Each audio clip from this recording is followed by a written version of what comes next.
Welcome to the Slop Temple. We pray this video helps. In this video, I will show how to make Kimchi Shin Ramen.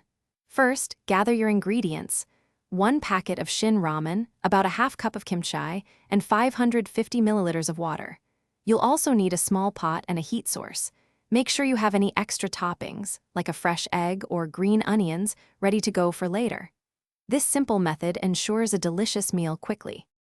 Now, let's get cooking. Pour 550 milliliters of water into your pot and bring it to a strong boil. Once boiling, carefully add the Shin Ramen noodles along with the soup base and vegetable flakes from the packets. Stir gently to ensure everything is submerged. Let it cook for about 3 to 4 minutes or until the noodles reach your preferred tenderness. Keep an eye on it.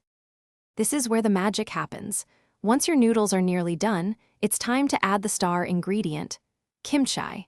Stir in about a half cup of your favorite kimchi directly into the pot. If you're adding other items like sliced mushrooms, a handful of spinach, or some cooked chicken, now is the perfect moment. Let it simmer for just 1 more minute to heat everything through evenly. Your delicious Kimchi Shin Ramen is now ready. Carefully pour the hot ramen into your favorite serving bowl. For an extra touch, you can garnish it with a perfectly soft-boiled egg, some fresh chopped green onions, or a drizzle of sesame oil. Take a moment to appreciate the wonderful aroma. This easy method delivers a comforting and flavorful meal every time. Enjoy. Thanks for watching.